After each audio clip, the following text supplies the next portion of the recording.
Jinpachi Ego, the man behind Project BlueLock, to make the best striker in the world for his own selfish desires. He is willing to sacrifice anything for his goal, and I mean anything. The future of some kids, his own future, his sanity, his reputation, and millions upon millions of yen. Nothing else matters than his goal to win the World Cup through an egoist like himself. And that's what we need in anime right now. A selfish sensei, master with a cruel and fair nature.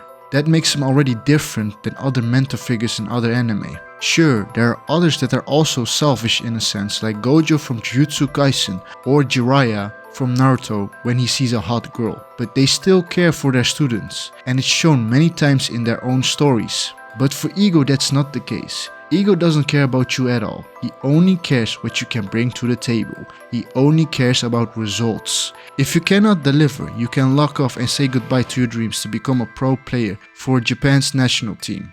There are also other mentor figures that have this mindset, like Orochimaru with Sasuke. But there's a key difference. Other senseis or masters, like Orochimaru, want their students' powers for themselves. But with Ego, it still seems that he wants you to succeed with your own power. He doesn't want anything from you, only that you succeed. Sure, he wants to make the best striker in the world, and he wants to make Japanese football great, but he doesn't want himself to become that guy that achieved those goals. For now at least, we still don't know who Ego really is and what kind of a past he has. But for now, the key difference between these two is that the one is selfish only for his own sake, and the other is still selfish, but also for the great or good, so to speak, for the bigger picture. It's also a fair deal in my eyes.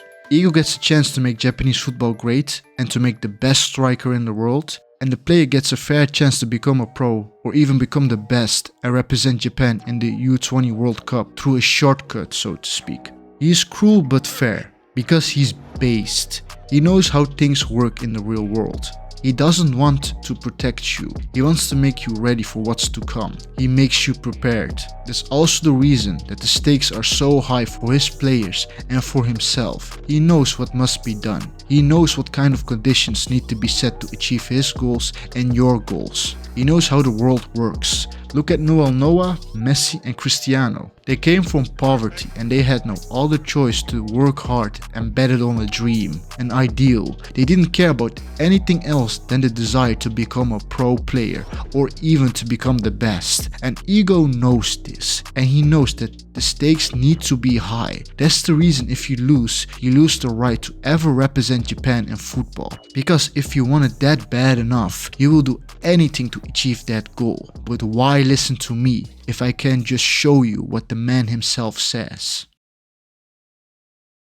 バカだ。その発言がぬるいって言ってんだよ。いいか。例えばノエル・ノア。現在世界最高のストライカーと称される彼はフランスのスラム街で育った。犯罪と貧困の中で彼にとって自分の運命を変える術はボール一つ。比喩でも何でもなくサッカーだけだった。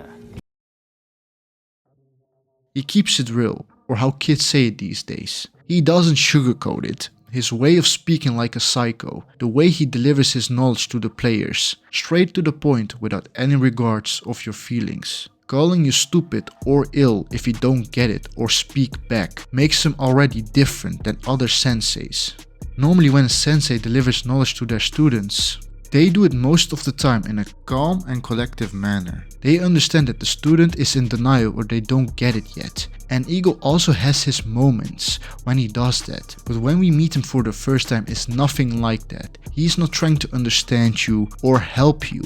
He wants results. He knows he's right. If you don't get it, it's your problem. He gives you a chance to understand. And if you don't take it, is your loss. We see a man that knows he's right, a man that can fulfill your dreams. The choice is up to you if you want to take the bet. And if you don't, that means that you are no striker at all. I would have taken the chance if I was younger. And I know a lot of you watching will do the same thing in the sports that you liked if you got a chance like that. The first time that I read BlueLock, I said to myself, damn, if I only knew this information when I was younger, I would have become a pro, or at least got a chance to make it. That's also the biggest reason that I like Ego and the story of BlueLock. The information that he gives you actually works, and he shows you how it works in a realistic setting, step by step. When Ego schools Isagi about luck, when Ego talks about flow state, or about an awakening so to speak, the funny part is about the awakening scene,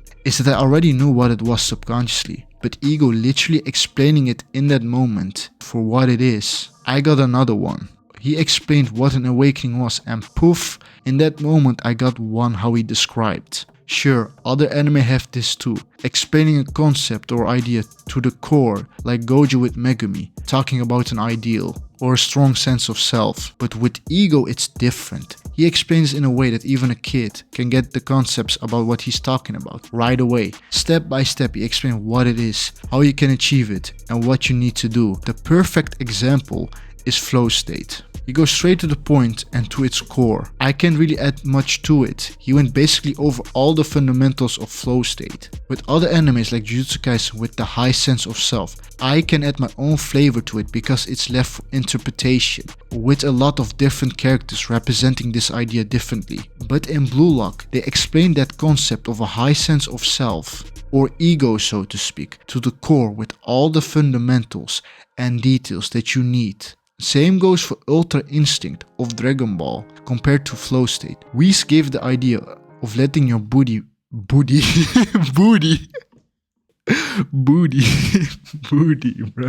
I said booty, no Didi.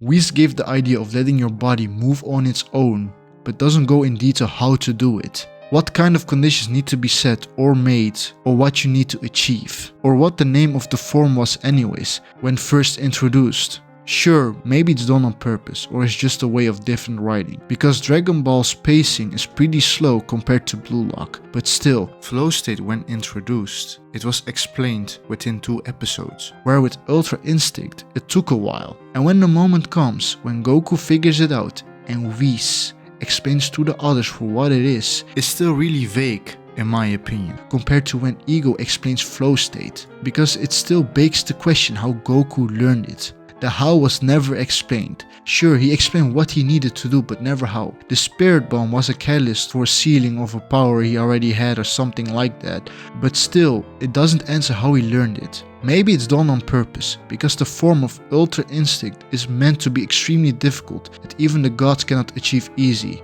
Or they explain it later on in the manga, but still it doesn't change the fact that Ego explains his idea of flow better compared to Whis' Ultra Instinct, because he tells you every detail that you need to know and how to achieve it. Anyways, this man is straight to the point, based, logical in his way of explaining, selfish and only focused on results. That is the reason that Jinpachi Ego is the sensei that anime needs. For me personally, of all the anime and manga that I watched and read, I think that Ego is the best sensei that we have right now, because there is no one like him and he's the best of explaining his ideas to his students. He explains it to the core and does it in a way that everybody gets, but that's my opinion. If you disagree, let me know in the comments. I have nothing else to say, so peace out. So peace.